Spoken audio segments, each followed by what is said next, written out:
ICC champions trophy में भारत ने Australia के खिलाफ सेमीफाइनल जीता। इस पर एक क्रिकेट फैंस ने कहा कि हम निश्चित रूप से ट्रॉफी जीतेंगे और ऑस्ट्रेलिया को हराना बहुत बड़ी बात है। अब फाइनल में पहुंच चुके हैं, अब ट्रॉफी उठाने की बारी है, क्या बोलेंगे? बिल्कुल ट्रॉफी उठाने की है, क्योंकि ये आज मैं समझ रहा था फाइनल हुआ है बहुत, क्योंकि ऑस्ट्रेलिया का घमंड तोड़ना 2023 का वर्ल्ड कप 19 तारीख भूला नहीं था। मैंने सुबह बोला था कि भाई इसका बदला लिया जाएगा और किंग कोहली चलेंगे, और बस शतक से बेशक चूक गए, लेकिन शतक के पारी से कम नहीं थी। 81 रन, वो कहते हैं ना थोड़ा आए लेकिन बहुत बड़ा आया विराट पाजी का, तो इसीलिए किंग कोहली किंग कहे जाते हैं। और ये बहुत बड़ी जीत है और टीम इंडिया फाइनल में पहुंच चुकी है, और फाइनल भी हिंदुस्तान ये ट्रॉफी जीत के लेके जाएगा और फतेह करेगा, क्योंकि 2024 का रिपीट होने वाला है। बस अमेजिंग, कहते हैं ना बड़े प्लेयर की पहचान यही होती है, बड़े मैचों में चलते हैं। पहले यूबी पाजी होते थे मिडिल ऑर्डर के, लेकिन आज किंग कोहली, किंग इसलिए बोला जाता है, run machine Virat Kohli. Thank you पाजी, चक दे फटे, भारत माता की जय। कोहली कोहली कोहली जीत गया भाई, जीत गया, इंडिया जीत गया, भारत माता की जय। Come on India.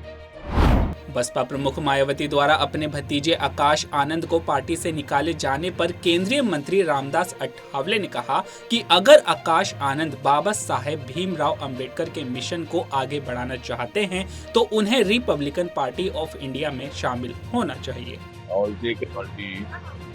इसे कई पार्टियों के कार्यकर्ताओं ने आरपीआई में प्रवेश किया है, इसलिए आज मैं यहाँ लखनऊ में आया हूँ। उसके साथ साथ जो आकाश आनंद जी है, जो मायावती के भतीजे है, उनको मायावती ने मतलब उनको पार्टी से निकाला है। तो आज मैं उनको आह्वान करना चाहता हूं कि बाबा साहब का मिशन अगर अपने को आगे बढ़ाना है तो हम सब लोग एक साथ आकर आगे बढ़ा सकते हैं।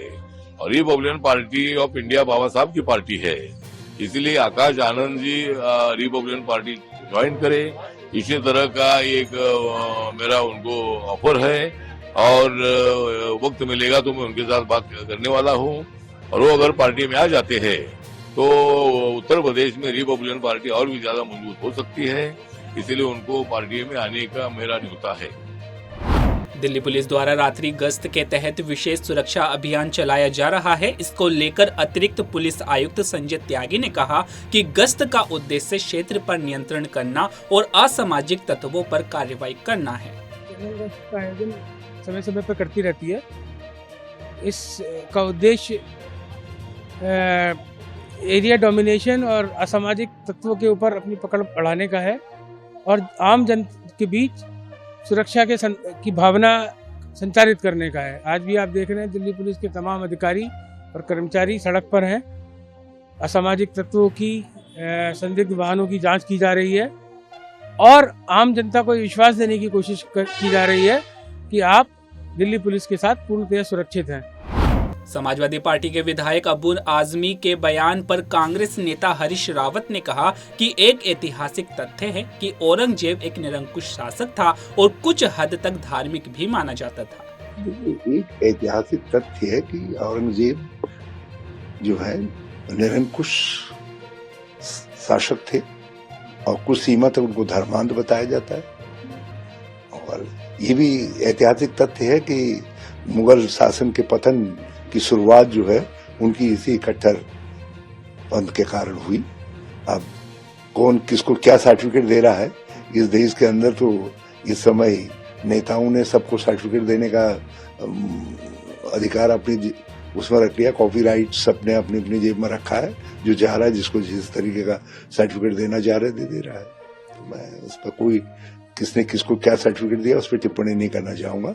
लेकिन औरंगजेब की जो आम धारणा लोगों की है वो एक निरंकुश और एक धर्मांध शासक की है, और ये भी फैक्ट है कि उनके बाद जो है मुगल शासन का पतन हुआ। पहले लोग शासक के प्रवृत्ति से सबको शांत लेकर के चलते थे, औरंगजेब ने उसको बिखेरने का काम किया। यूपी के सीएम योगी आदित्यनाथ के बयान पर समाजवादी पार्टी नेता रविदास मेहरोत्रा ने कहा कि मुख्यमंत्री से मांग है कि उत्तर प्रदेश के टॉप 20 अपराधियों की सूची जारी करें। मुख्यमंत्री से ये मांग है कि उत्तर प्रदेश के जो टॉप 20 अपराधी हैं उनकी लिस्ट जारी कर दे। तो उस टॉप 20 अपराधियों में 20 अपराधी भारतीय जनता पार्टी के नेता होंगे। भारतीय जनता पार्टी के राज्य में, पूरे प्रदेश में गुंडा माफिया और जंगल राज कायम हो गया है।